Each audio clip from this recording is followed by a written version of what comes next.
نہیں ہے۔ دیکھیے یہ اللہ کا گھر ہے، اللہ کے گھر کی تعمیر، اور اس سے بہت سارے لوگوں کا رشتہ جڑا ہوا ہے۔ اس سے جڑے ہوئے لوگوں کا اللہ نے ایک مقام بیان فرمایا، انما یعمر مساجد اللہ من آمن باللہ والیوم الآخر واقام الصلاة وآت الزکاة ولم یخش الا اللہ۔ اللہ کی مسجدوں کو، اللہ کے گھروں کو آباد کون لوگ کرتے ہیں؟ جو اللہ پر اور آخرت کے دن پر ایمان رکھتے ہیں، نماز قائم کرتے ہیں، زکات ادا کرتے ہیں، ولم یخش الا اللہ، اللہ کے سوا کسی کا خوف نہیں ہوتا۔ یعنی پکا سچا مومن وہ ہے جو رب سے ڈرتا ہے، سب سے نہیں ڈرتا۔ ہمارے دل میں خوف اللہ کا ہونا چاہیے۔ کبھی کبھی ایسا ہوتا ہے چھوٹے چھوٹے معاملات میں لوگ ڈر جاتے ہیں، نہیں، اللہ ہے ہمارے ساتھ، اللہ کا خوف ہمارے دل میں ہو۔ جو رب سے ڈرتا ہے وہ کسی سے نہیں ڈرتا، اور جو رب سے نہیں ڈرتا وہ سب سے ڈرتا ہے۔ تو ہمارے دل میں خوف، اگر صحیح معنوں میں ہم اپنے آپ کو مومن سمجھتے تو رب کا ہونا چاہیے۔ اور ایسے لوگوں کو رب نے کیا کہا ہے؟ فَعَسَىٰ أُولَٰئِكَ أَن يَكُونُوا مِنَ الْمُهْتَدِينَ، جن کے اندر یہ خوبیاں ہیں بہت ممکن ہے کہ یہی لوگ ہدایت یافتہ ہیں۔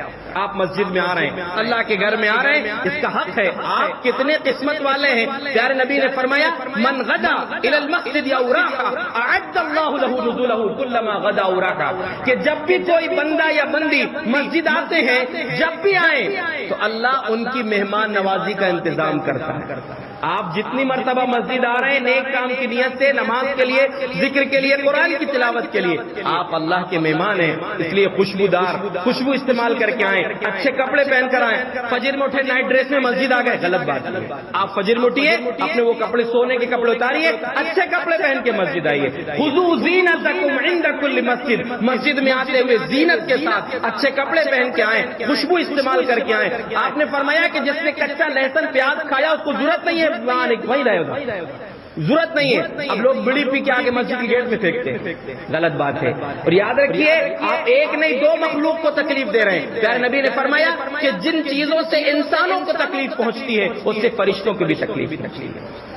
مسجد یہ ایک بہترین مرکز ہے، نور کا مرکز ہے، یہاں سے ہر قسم کی روشنی۔ آپ مسجد آتے تو کیا بولتے؟ اللہم افتح لی ابواب رحمتک، اللہ تیری رحمت کے دروازے کھول دے۔ واپس جاتے ہوئے کیا بولتے؟ اللہم انی اسألک من فضلک، اے اللہ تجھ سے میں تیرا فضل مانگتا ہوں۔ روزی، فضل، اللہ نے روزی کو بھی کہا ہے۔ آپ یہ مت سوچیے مسجد جائیں گے تو ٹائم نکل جائے گا، گرا چلے جائیں گے۔ آپ آتے ہوئے رحمت مانگ رہے ہیں، جاتے ہوئے فضل مانگ رہے ہیں، اللہ دے گا آپ کو روزی۔ تو مسجد سے اپنا رشتہ مضبوط رکھیے۔ مسجد میں آ رہے ہیں تو آپ کو ساری چیزوں کا، صفائی کا خیال رکھنا چاہیے۔ مسجد کی صفائی، اپنی صفائی، مسجد کے بیت الخلا، وضو خانے، سب کی صفائی کا خیال ہر ایک کو ہونا چاہیے۔ مسجد آپ آئے ہیں، آپ اللہ کے مہمان ہیں، آپ مسجد آتے ہوئے ان ساری چیزوں کا خیال رکھیں۔ اور مسجد میں آئیں کس نیت سے آئیں؟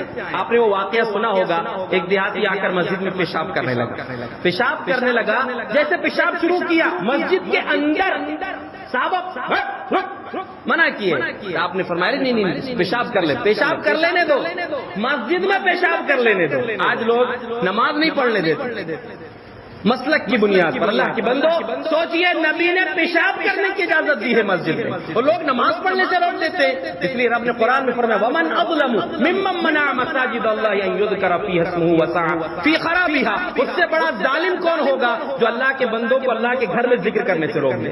آپ نے کہا کہ پیشاب کر لینے دو، پیشاب ہو گیا، کہا جاؤ وہاں پانی ڈال دو، اس کو بلوایا آپ نے اور کہا بھیا ان هذه المساجد لا تصلح لشیء من هذا البول ولا القذر، یہ مسجد ہے، اللہ کا گھر ہے، یہاں گندگی نہیں کرتے، پیشاب نہیں کرتے۔ کہ مسجد کیوں بنائی گئی ہے؟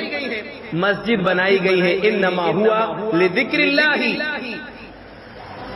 والصلاة وقراءة القرآن، یہاں تین ہی کام ہوں گے۔ یہاں تو اللہ کی بات ہوگی، اللہ کا ذکر ہوگا، اللہ اور اس کے رسول کی باتیں سنائی اور سمجھائی جائیں گی، یا یہاں قرآن کی تلاوت کی جائے گی، یا یہاں پر نماز پڑھی جائے گی، بس اس کے علاوہ کچھ نہیں کر سکتے۔ اس کا خیال رکھو۔ آپ کتنی محبت سے آپ نے سمجھایا۔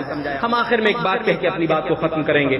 مسجد جو بہترین مرکز ہے، یہاں تعلیم کا نظم ہونا چاہیے، یہاں لوگوں کی صلح صفائی کا نظم ہونا چاہیے، یہاں سے خیر و برکتیں ہونا چاہیے، یہاں سے ہر قسم کا نور نکلنا چاہیے۔